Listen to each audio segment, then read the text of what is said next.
This is going to be a very exciting video. Remember the Samsung Galaxy X video I did a few weeks ago? Well, I actually have some major updates on that. The Samsung Galaxy X has been confirmed by Samsung in a recent leak. Now, in case you're unsure what I'm talking about, what the Samsung Galaxy X actually is, be sure to watch this video first, because this is essentially the introduction to the Galaxy X. But essentially, the Galaxy X is a future foldable smartphone that might be released by Samsung in 2018. So it will have the ability to transform from a tablet form factor to a smaller smartphone form factor by simply folding it in half. Now, don't get me wrong, this is not the Samsung Galaxy S9 or the Note 9. This is going to be a completely different device. It's going to be similar to Samsung's Galaxy Round, if any of you guys remember that. So essentially an innovative device that Samsung will release in extremely limited quantities, just a few thousand quantities, just a few thousand units, by the way. And if it does well, this will change everything. So do subscribe for more interesting tech videos like this one if you're new to the channel, and also enable notifications by tapping on that bell icon, and that way you'll be notified whenever a new, cool, interesting video comes out. But for now, grab as many snacks as you can, because this is going to be a very interesting and exciting video.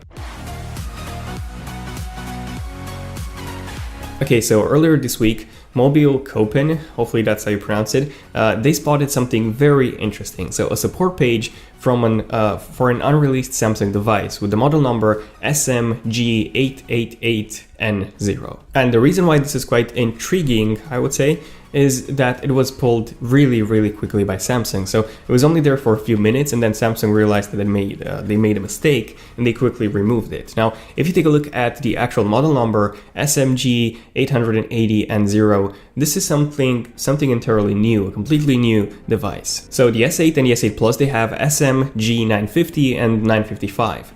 And the G actually comes from the regular Galaxy S line of smartphones. And the Note 8, if you take a look at the Note 8, this one has SMN950, where the N actually comes from Samsung's Note line of smartphones. Now, another important detail in this model number is the N0 ending. So N0 is actually a specific model number for South Korea.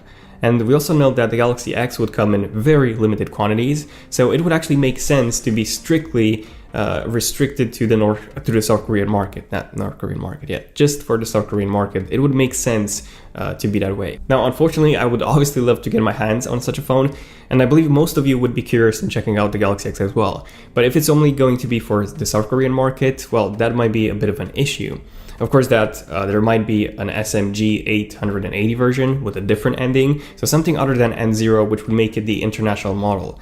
But that doesn't seem to be the case, unfortunately. At least we haven't seen any other model other than the N0 at this time. Also, speaking of model numbers, about 4 months ago, actually, Samsung received a Bluetooth 5.0 certification for the exact same model number, SMG88090.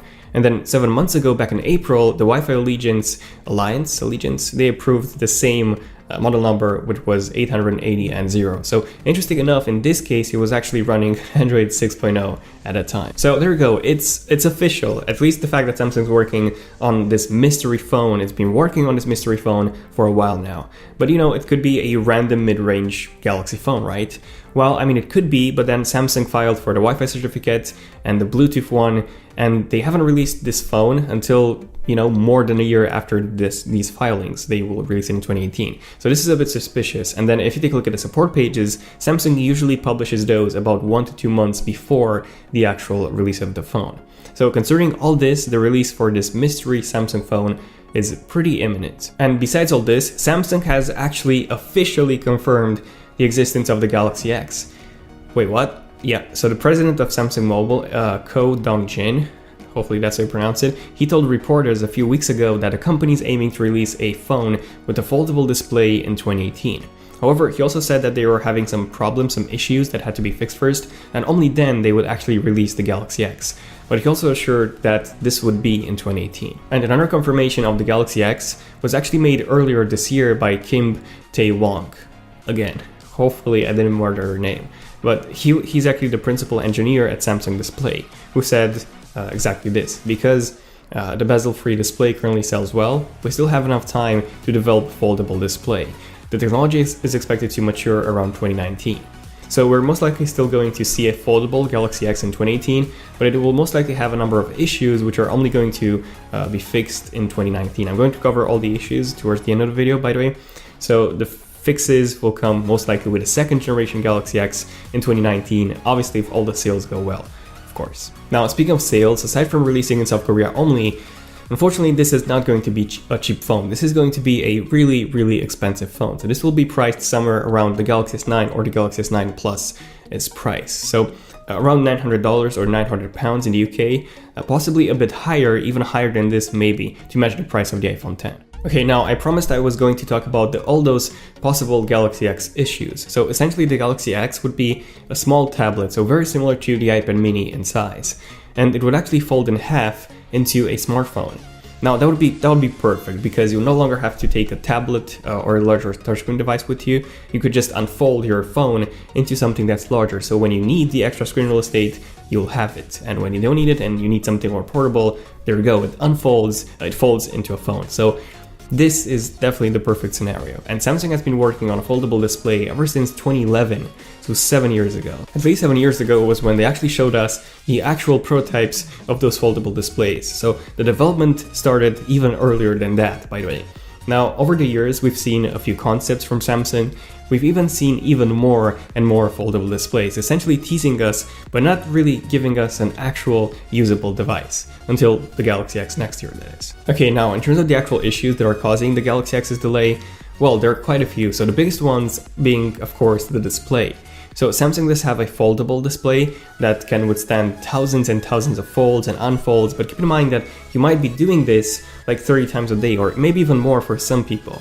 And assuming that you would be using this for, let's say, 2 years at least, you would need something that can withstand at least 22,000 folds, or even more, and unfolds if you do the math. So that's the first issue, obviously the display folding and unfolding of the display. Now the second issue would obviously be the battery. So when you unfold a device, the display would be larger in tablet mode, and you would need a larger battery because it would consume essentially as much power as a tablet would. But then batteries are not foldable, and Samsung in that case would have to put batteries in both sides of the phone and then link them via connectors, which again would have to withstand 22,000 volts or even more. And then issue number 3 would of course be the internal components, so the CPU, the RAM, the storage, and even to mention the motherboard. These are not foldable either. And then finally the fourth issue would be the most obvious one, which is the actual manufacturing of such a display and all the unique components that would be used in the Galaxy X. So think about it, Apple has had a ton of production issues with the iPhone X, especially because of that true depth sensing camera on the front, but also because of the display. So even though this wasn't a unique display technology, it was still an OLED display, AMOLED display essentially, manufactured by Samsung. But Samsung already manufactures a lot of OLED displays for their own smartphones. So having a massive customer such as Apple with a lot of demands obviously made things quite a bit more difficult for Samsung production. Not even to mention that the actual device would be really, really thick. I mean, not just because of the larger battery that's going to be needed, but also because you'll be folding the tablet in half. So think about it, if you have a 7mm tablet, thick tablet, when you fold it into a phone, it would be a 14mm thick phone, which is like really, really thick. And then also, where's the camera going to be located on this phone? Because if it's on the back, assuming that it's going to be on the back, you'll be able to use it in tablet mode. But then when you unfold the phone, the camera would be blocked, obviously. That's unless you use the front-facing camera on both the back and the front, essentially. So that would be one way to fix this. So these are the main issues that I can think of. Now, of course, that there's definitely way more issues that only Samsung knows about. And speaking of these kinds of issues, especially that foldable display, Samsung actually has a few more patents on how this would actually work. So instead of, folding the actual display, which would cause, the pixels to break after a few folds, after a few thousand folds, according to Samsung, these patents actually show a Galaxy X coming with a metal hinge.